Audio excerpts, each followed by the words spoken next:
Bienvenue sur le site Torah Or. On va faire la deuxième partie du cours de Sukkot. Et donc voilà, c'est pour l'élévation de l'âme, si Dieu veut, de Yosef Ben Nina, que dès à présent il nous retrouve dans la délivrance, la Geoula Ametit et Hashlema. Donc la délivrance complète et totale. Donc voilà, on expliquait, pour faire un petit résumé, on était en train d'expliquer la raison de pourquoi les Rébéim, ils ne dormaient pas sous la Souka. On sait très bien que toutes les halachot, toutes les lois ont été données à Moshe Rabbeinu. Alors le Rabbi va nous expliquer dans un très beau Dvar Malchut qu'il n'y a plus de chidushim, de nouveautés. Comment c'est possible qu'il n'y ait plus de nouveautés dans la Torah? Il nous explique que la chorma, la sagesse, la première pensée de l'être, c'est-à-dire que quand on se pose une question, on a un éclair, une réponse qui vient dans notre tête, quand on sait et quand on ne sait pas, on attend et au fur et à mesure de la vie, des fois la réponse vient d'un coup. C'est dès qu'on pense à quelque chose, c'est-à-dire si je pense à la mer et je vois la mer apparaître dans mon cerveau, c'est la force de chorma. Et il y a marqué Kulam Bechorma Sita, c'est-à-dire qu'il a tout fait par sa sagesse, c'est-à-dire qu'à l'intérieur de nous, il y a continuellement une roue de la pensée, c'est-à-dire qu'il y a une pensée continuelle qui pleut à l'intérieur de nous. Donc c'est des pensées, des sagesses qui sont continuellement en train de venir au-dedans de nous, et nous on sélectionne. Il y a des pensées sur lesquelles on veut s'approfondir, qui nous intéressent, qui réveillent un plaisir chez nous, et ce plaisir donne l'envie de s'approfondir et on y médite.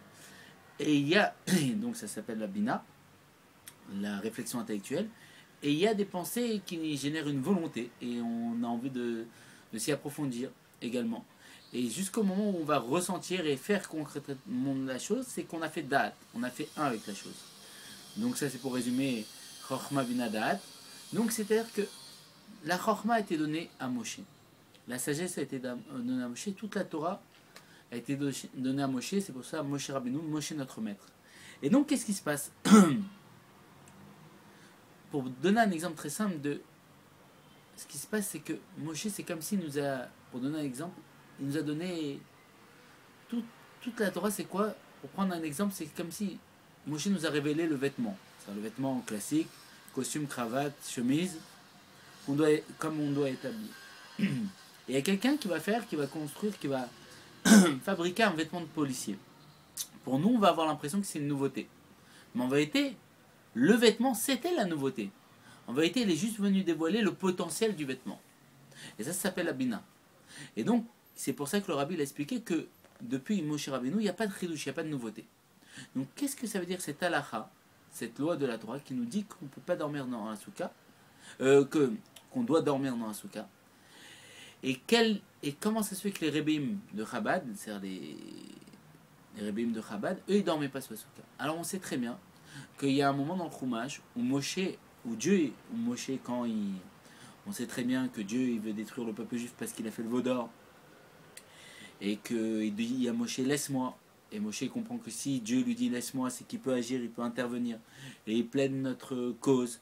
Et il révèle les 13 attributs de miséricorde. Dieu lui dit que même s'il mérite des avots, il y a un niveau où Dieu il peut pardonner malgré tout, qui est les 13 attributs de miséricorde. Et il lui a appris comment révéler ce niveau-là pour se faire pardonner. Dans tous les cas, que ce niveau n'est pas touché, que dans ce niveau-là, Dieu pardonne 1001 fois comme si c'était la première fois, pas à l'image d'un homme, que si on lui fait une fois quelque chose à un homme, il va nous pardonner, il va pardonner, mais il va être, comme on dit, chat échaudé. Et le chat échaudé, le chat qui a été échaudé, il a peur même de l'eau froide. C'est-à-dire que comme il a peur tellement de l'eau chaude qu'il a peur de l'eau froide. C'est-à-dire que quelqu'un, des fois, il peut nous faire quelque chose. Et le fait qu'il nous fasse quelque chose, on lui pardonne, il s'excuse, mais on est toujours sur notre garde parce qu'il nous a fait quelque chose. Et on dit qu'un être humain dans le Tanya, c'est expliqué dans les commentaires que si on le fait 5 fois un coup, c'est-à-dire on lui fait un sale coup, on lui demande pardon et il va nous pardonner, mais au bout de la 5e fois, c'est impossible, il ne peut pas nous pardonner. Mais Dieu nous pardonne 1001 fois comme si c'était la première fois. Et donc, qu'est-ce qui se passe? À ce moment-là, dans le fait que Souka, les rébim de Chaban, ils ne dorment pas sous la Souka, c'est comme on l'a expliqué, que Moshe il avait révélé ce niveau des 13 attributs de miséricorde. Et donc à ce moment-là, il a vu que c'était un moment de grâce, il a demandé à Dieu, est-ce que je peux te voir? Et Dieu lui a dit, Panim, mon visage, et on sait très bien que la lettre P, quand on l'observe, ça fait la face. Ça fait une face de visage qui nous regarde, une face du côté gauche qui nous regarde et qui nous observe. Quand on médite, on voit juste la lettre P, on voit une face nous observer. Panim ma plimiut ma profondeur, parce que panim le visage, ça a rapproché de plimiut la profondeur, parce qu'on sait très bien que le visage c'est quoi? C'est le dévoilement de l'âme. C'est que quand on voit un visage d'un individu, pourquoi on a tous des visages différents? Parce qu'on a tous des âmes différentes. C'est le dévoilement de l'âme. Pourquoi? Parce que le premier vêtement de l'âme, c'est le corps. Et donc, c'est quoi la panim? Le visage, ça dévoile la plimut. La plimut, c'est quoi? La profondeur, c'est l'âme. Dieu dit pareil à Moshe. Mon panim, mon visage, ma plimut, personne ne peut le voir en restant vivant. Et il lui a montré à Horaïm, il y a marqué là-bas le Rashi les ramène. L'extériorité, c'est quoi? C'est le nœud des tefilin. Et de là, on a appris que Dieu faisait toutes les misotes. D'accord. Maintenant, qu'est-ce qu'on sait? On sait très bien que, comme on l'a expliqué, que dormir, c'est un 60e de la mort. Le miel, c'est un 60e de la manne, ce pain du céleste qui tombait du ciel. Donc quoi? On comprend que un 60e de la mort, c'est dormir. Et on voit que la halakha, c'est de dormir sous la souka. De là, on comprend qu'est-ce qui se passe. Comme il y a le dévoilement de Dieu dans la souka, on ne peut pas rester et vivre. On ne peut pas voir ce dévoilement et vivre. Donc on doit dormir. C'est quoi dormir? Un 60e de la mort. C'est mourir. Aucun être humain ne pourra voir ma face et vivre. Donc comme je suis là dans ce dévoilement-là, sous la souka, on ne peut pas. On est obligé de mourir. Mais les rébéim, comme on sait très bien que le Nassi de la génération, pourquoi il est plus grand que Moshe, à l'image de Yeshua, pourquoi il est plus grand que Moshe? Comment on appelait Yeshua? Yeshua bin Nun, le fils du Nun. C'est bizarre, le fils du Nun. Qu'est-ce que ça veut dire, le fils du Nun? Le Zohar va nous révéler que Moshe, il était à 49e porte de la connaissance, et qu'il est parti sur le mont Nebo, comme on le voit dans la paracha de cette semaine, c'est d'actualité, la paracha Vezot Abracha. Et Nebo, il nous dira le Zohar, c'est Nunbo. Il a eu la 50e porte. La 50e porte du Nun, de la Bina. La Bina, ça fait réflexion à l'Olam Haba, comme il dit le Zohar, que Bina, c'est la chaîne Olam Haba. C'est du langage Olam Haba. C'est-à-dire qu'il a eu le dévoilement de l'Aetil Lavo, le monde futur, et c'est pour ça qu'il a vu tous les Dorotes, et que Dieu lui a fait voir tous les Dorotes, et il a vu tout ce qui allait se passer. Il a ce dévoilement infini, de la délivrance complète et absolue. Et donc il a eu Nunbo. Pourquoi Yehoshua, Moshe va l'appeler Yehoshua, il s'appelait Oshua, il va lui rajouter un Yud. Le Yud c'est quoi? C'est le Bitoul, c'est l'effacement. Et pourquoi il s'appelle Bin Nun, par Ashgir par providence divine? Parce que justement, Moshe, toute son avoda, tout son travail, c'était pour arriver jusqu'à la 50e porte de la connaissance. Et comme on dit, la force du Fils est plus belle que la force du Père. Moshe, il a transmis toute sa sagesse à Yehoshua, il l'a béni, et il lui a donné, bien sûr, il a renommé, il lui a donné le Yud pour qu'il soit apte à recevoir le Nun. C'est quoi les 50 portes de connaissance? Que lui, c'était tout son travail de toute sa vie. Et donc de là, on comprend que pourquoi il s'appelle Bin Nun, c'est parce que lui, il était apte à recevoir, après Moshe, la mission de Moshe lui-même. C'est-à-dire d'être l'expansion, d'être celui qui va, comme on sait très bien dans la Gemara, il y a marqué Mordechai Bedoro que Moshe Bedoro, que Mordechai il est dans sa génération comme le Moshe dans sa génération, et dans le Zohar il va nous dire il y a une expansion de l'âme de Moshe, et l'âme de Moshe revient dans toutes les générations, dans le Moshe de la génération. C'est pour ça que le Rabbi, le Rashi va nous dire il n'y en a qu'un qui parle pour la génération, Anassé Oakol, le chef de la génération et toute la génération. Et donc pareil, ce qui se passe c'est que de là on comprend par Ashgir pourquoi il s'appelait Oshua bin Nun, c'est que bin Nun il était apte à recevoir ce niveau du Nun qui était tout le travail, tout l'avoda de Moshe, tout son travail d'arriver jusqu'au Nun, parce que nous les dérotes, les générations descendent, mais le chef il monte toujours. Le chef il s'élève tout le temps pour élever la génération. Et donc c'est pas que Yehoshua il est plus grand que Moshe, c'est que comme Yehoshua il s'appelait Oshua et que Moshe lui a donné Yud, le Bitoul, pour pouvoir recevoir tout son travail en lui et recevoir son âme, et Moshe lui donne son niveau, le Nun, tout son accomplissement, tout le travail de sa vie. Comme il lui donne le Nun, il rajoute son niveau. à Moshe. Et le fait qu'il rajoute son niveau à Moshe, il devient plus élevé que Moshe.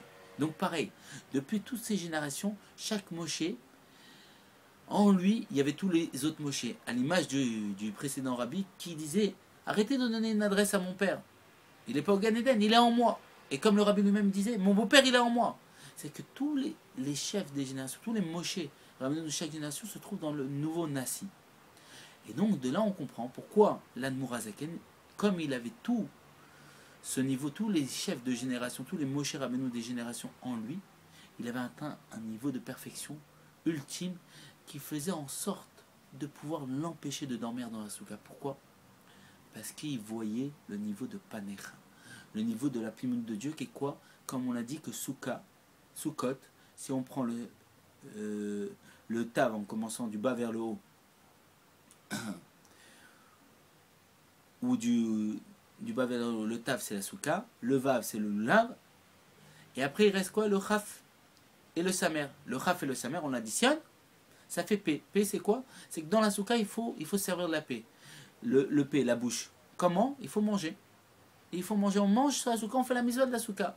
Mais bien sûr, il faut être les brachot aussi, dire des mots de Torah. Pour l'âme, pour tous les niveaux. Et donc, il voyait quoi? On avait dit que P et Vav, c'est valeur numérique Elohim. Elohim, c'est la même valeur numérique que Ateva, la nature. Et bizarrement, c'est quoi cette souka? C'est une nature, c'est une cabane. Dans cette souka, elle s'habille totalement dans la nature. Elle vient nous dire, dans la nature de la nature. Et dans cette nature de la nature, il y a le dévoilement de quoi? De Elohim. Pourquoi Elohim? C'est quoi Elohim? C'est notre Dieu. Notre Dieu au pluriel. Le Dieu qui s'habille dans la pluralité. L'infini de Dieu qui était l'unité, qu'il y avait Enon Nudado, il y a rien d'autre à part Dieu, que cet infini s'habillait à travers toutes choses. Il est devenu tout. Il est devenu ce four, il est devenu cette souka, il est devenu moi, il est devenu tout le monde, le lit, il est devenu ses branches, ce tsar. C'est le Dieu au pluriel. Ce Dieu au pluriel. Et ça, c'est le dévoilement de l'essence de Dieu. Parce que quand le Mashiach va venir, il y a marqué que la connaissance de Dieu recouvrira le monde comme l'eau recouvre la mer. Et qu'est-ce qui va se passer à ce moment-là? Le Rambam dit ça ne va pas changer. C'est juste qu'on aura une autre conscience, une conscience différente qui sera la conscience de la délivrance. On verra que si le soleil il se lève à l'est et se couche à l'ouest, parce qu'il se prosterne devant Dieu, tous les jours il fait sa louange devant Dieu, on verra que tout ça c'est un miracle. C'est ça le miracle. Le vrai Pélé, c'est pas l'extraordinaire, c'est pas d'ouvrir la mer en 12 et qu'on transcende les voies de la nature. Ça c'est le dévoilement de la lumière infinie de Dieu. Elle est d'accord, elle n'est pas empêchée d'être empêchée, il n'y a pas de problème. Elle dévoile, elle est au-dessus de la nature. Mais c'est pas ça, le dévoilement de l'essence de Dieu, comme le rabbi dit qu'on aura Gilou et Asmout, le dévoilement de l'essence de Dieu, c'est pas ça. C'est pas d'être au-dessus de la nature. L'essence, elle s'habille dans toute chose, mais on ne la voit pas. L'essence, c'est que Dieu fait tout, mais on ne le voit pas. L'essence, c'est le dévoilement de la pshuta, de la simplicité, de l'humilité de Dieu. Ce niveau qui est tellement élevé que Dieu fait tout. Que quand je mange un plat, c'est Dieu à travers ce plat qui me donne du plaisir. Quand un enfant me sourit, c'est Dieu à travers cet enfant qui me donne du plaisir. Toutes les choses, c'est Dieu. Quand ma mère elle m'a donné tant d'amour, elle m'a élevé avec tant d'amour, c'est Dieu à travers ma mère. Ma grand-mère, c'est Dieu. Et en vérité, Dieu s'habille à travers toutes choses. Il met des vêtements, des habits à l'infini, il se déguise. Et c'est pour ça que la fête de Purim restera quand ma chère va venir, et la fête de Hanouka. Parce qu'on va éclairer, on va éclairer avec les bougies de Hanouka, avec la 8e bougie, le niveau de la chassidoute. Et l'huile, ça représente la chassidoute, chazin des chazin. Les secrets, on va dévoiler que tout ce monde, c'est des vêtements de Dieu. Et quand on va voir le soleil se lever à l'est et se coucher à l'ouest, on va comprendre que ça, c'est un miracle infini, parce que Dieu s'habillait à travers ce miracle, mais on ne voyait pas que c'était lui. On pensait que c'était naturel. Pourquoi à chaque fois qu'on voit quelque chose se passer, on voit n'importe quelle notion dans la Terre se réaliser, et dès qu'elle se réalise plusieurs fois, on dit c'est normal, c'est naturel, ça s'habille. On a un degré d'acceptation de dire que la chose marche comme ça et fonctionne comme ça. Et jusqu'à présent, ça a toujours été cet état d'esprit de dire ah mais c'est naturel. Le fait que je vais lâcher un papier et qu'il va tomber vers le bas par rapport à la pesanteur, on va dire mais c'est naturel, c'est normal. Et cette normalité, ce naturel qu'on accepte, ça c'est l'essence de Dieu, mais qui ne se dévoile pas. Mais le chidouche, c'est qu'avec les bougies de Hanouka, on va l'éclairer pendant Mashiach, pendant la période de Mashiach. Et ce niveau de l'essence de Dieu qui s'habille sans se dévoiler, c'est Elohim, le Dieu au pluriel. Pourquoi? Alors numérique Teva, la nature, c'est cette nature. Et qu'est-ce qui se passe? Justement, dans la nature de la nature, dans cette soukha, qu'on est encore dans un niveau de naturel encore plus élevé. Et qu'est-ce qui se passe? Les rébéim de Chabad voyaient à travers cette nature le dévoilement de Panecha, la plénitude de Dieu, la profondeur de Dieu, que Moshe avait demandé de voir, mais qu'il n'était pas, on va dire que Dieu lui a dit qu'on ne pouvait pas rester vivant en le voyant. Pourquoi Dieu lui a dit qu'on ne pouvait pas rester vivant en le voyant? Qu'est-ce que ça veut dire? C'est-à-dire que oui, je veux me dévoiler à toi, Moshe. Oui, tu vas voir ma profondeur. Ça va être pendant la fête de Sukkot. Ça va être cette fête-là, je serai sous la Soukha. Tu pourras me voir, à l'image que le premier jour on reçoit Avram, Avinu et Bachem Tov et les invités normaux, les Ushpatim, et les invités chassidiques, et le Bachem Tov, et tous les autres invités, ainsi que le rabbi jusqu'à le rabbi Rachab, et même tous les autres rébéim, et tous les chefs, les tzadikim de toutes les générations, ils sont là, ils sont sous la Soukha. C'est-à-dire quoi? Oui, il y a Panim, oui, il y a ma plimut, il y a ma profondeur, c'est tous ces tzadikim, tous les mochés de toutes les générations, c'est ça ma plimut, c'est ça ma profondeur. Comment je me suis habillé à travers Rabbi Shimon ben Yochai de telle manière, à travers le Harizal de telle manière, c'est ça ma profondeur. Tu le verras, Moshe, tu le verras, tu le verras sous la soukha. Et qu'est-ce qui se passe? Mais tu le verras, mais Moshe, tu ne pourras pas vivre. C'est quoi tu ne pourras pas vivre? Tu devras mourir, c'est que la halacha, c'est que tu dois dormir. Pourquoi la halacha, c'est la loi, c'est que tu dois dormir? Parce que dormir, c'est un 60e de la mort. Et donc, c'est pour ça qu'on a une misa de dormir sur la soukha. Et qu'est-ce qui se passe? Les rébéim, comme ils voyaient ce dévoilement de la profondeur de Dieu, dormir, ils ne pouvaient pas. Pourquoi ils ne pouvaient pas dormir? Parce que de voir un tel dévoilement, à l'image des Tanaïm qui somnolaient en appuyant leur tête un peu sur l'épaule d'un autre Tana, pendant quelques instants, parce que quand on voit ce dévoilement de la plénitude de Dieu qui est à travers tous les tzadikim et les Moshe Rabbeinu de la génération condensés dans cette soukha, on voit la plénitude de Dieu, que Dieu est Enon Milado, il n'y a rien d'autre à part lui, et que même ce Elohim, c'est Dieu au pluriel, tous ces dieux, c'est-à-dire tous ces dévoilements de Moshe Rabbeinu qui représentent vraiment Dieu sur terre, qui sont vraiment le dévoilement de Dieu, à l'image de Rabbi Shimon ben Yochai qui dit qu'il voulait voir la face de Dieu, regardez mon visage. Tout ça, on ne peut pas dormir quand on les voit. Quand on voit le Harizal, le Rabbi Shimon, on ne peut pas dormir. L'Anne Mourazaken, il ne pouvait pas dormir. Il voyait ces makifim de Bina, il voyait tout ça, ce dévoilement de la chorma, de la sagesse de Dieu, de la source du premier vêtement qui était le dévoilement de Dieu, qui s'habillait à travers tous les autres vêtements qui étaient Rabbi Shimon ben Yochai et le Harizal, Rabbi Yehuda Nassi. Il voyait tous ces maîtres, le dévoilement de Dieu à travers chaque expression de ces maîtres, de ces Moshe Rabbeinu différents, de ces tzadikim différents. Il ne pouvait pas dormir. Il ne pouvait pas dormir, il ne pouvait pas mourir. Mais il était attaché à la vie éternelle. Il était dans un niveau où il ne peut pas mourir. Pourquoi? Parce que quand on voit la plénitude de Dieu, on ne peut pas rester vivant. Normalement, quand on voit la plénitude de Dieu, c'est à quoi qu'on ne peut pas rester en vie? On ne peut pas. Avant, on ne pouvait pas. Et qu'est-ce qui se passe? C'est que le chidouche, c'est que maintenant, on voit la plénitude de Dieu et on reste en vie. C'est à quoi qu'on reste en vie? C'est-à-dire qu'on ne peut plus s'empêcher de ne pas le voir. On voit Dieu aujourd'hui, comme on sait très bien, Avodat Abirouim, ça a été fait. Le réceptacle, le monde, il est apte à dévoiler le divin, à dévoiler Dieu, comme il a dit le rabbi. Et nous, qu'est-ce qui se passe quand on voit la plénitude de Dieu? On ne peut pas s'empêcher de l'observer. Et on ne peut pas dormir. On ne peut pas dormir, c'est impossible. Et si on dort, c'est un 60e de la mort. Mais on ne peut pas dormir. Quand on est attaché à Dieu, pour de vrai, comme il y a marqué que pour appeler Dieu, en vérité, il faut l'appeler d'après la Torah. Et donc, qu'est-ce que ça veut dire? C'est-à-dire que, comme il explique Mourav dans le cours de la vie et la mort, c'est quoi l'explication de la mort matérielle d'après la Chassidut? C'est être détaché de la source de vie, détaché de la conscience qui a Enon Milvado. C'est croire que j'existe indépendamment de Dieu. Mais un rabbi, on sait très bien c'est quoi? C'est une markava pour Dieu. Il n'a pas d'existence propre. Une âme d'Atsilut comme l'Anmurazaken, que, comme on sait très bien, le Pargot, les cieux sont déchirés pour le laisser passer, qu'il est tel que dans le monde d'Atsilut, dans le monde de l'émanation, où il est qu'un véhicule, qu'une markava pour Dieu sur ce monde-là, et qui doit se forcer à chaque instant de prendre conscience que le monde il existe, pour lui, pour cette âme d'Atsilut, il ne peut pas dormir. Pourquoi? Parce que lui, il est attaché à la source de vie. Lui, il est attaché à Dieu de façon telle qu'il est une émanation de Dieu. Et qu'à travers lui, on voit le divin. Et donc, qu'est-ce qui se passe? Lui, il ne peut pas dormir, c'est-à-dire qu'il ne peut pas mourir. Pourquoi il ne peut pas mourir? Pourquoi les Moshe Rabbeinu? Parce qu'eux, ils voient la plénitude de Dieu. Et comme ils voient la profondeur de Dieu, ils sont attachés à la vie éternelle, ils ne peuvent pas dormir sur la soukha. Et que Bezat Hashem, que dès à présent, on aille tous, même dès à présent, aujourd'hui, on est le jour les jours du Shem Hashem, les jours du nom de Dieu, et que Bezat Hashem, dès à présent, on voit et qu'il y a un juif qui voit qu'il n'y a rien d'autre à part Dieu, et que Bezat Hashem, quand on va aller sous la soukha, ça sera au Beth Amikdash Hashi, on sera dans cette grande soukha qu'on va manger le Léviathan, comme il dit le rabbin, ce poisson géant. On va manger le Shorabar, ce taureau géant qui fait référence à tout ce qui étudie la Torah dévoilée. Et le poisson géant, ce qui étudie la Torah cachée, qu'il fait en 2 coups de nageur, il fait tous les sangs, qu'il est gigantesque, infini. Et lui, il représente l'infini, et le taureau, il représente le fini. Et qu'on va pouvoir manger dans cette soukha avec tous les tzadikim et tous les Moshe Rabbeinu de toutes les générations, Bezat Hashem, dès à présent. Dès aujourd'hui, on va y aller. Et toutes les sous-cotes des Juifs, comme il dit le Rabbi, que toutes les maisons d'études, ils vont s'envoler. Et ils vont aller au Beth Amikdash Ashleshi. Et ils vont se coller au Beth Amikdash. Et là aussi, toutes les sous-cotes qu'on est en train de construire dès à présent, elles vont s'envoler tout de suite. Et on ne veut pas savoir Dieu. Dieu, il nous a promis Mashiach. Le Rabbi nous a dit que tout a été fait. Et Mashiach va se dévoiler tout, dès à présent. Bezat Hashem, avec la grâce de Dieu. Dieu, il va ouvrir. Parce que Dieu, c'est la source du bien.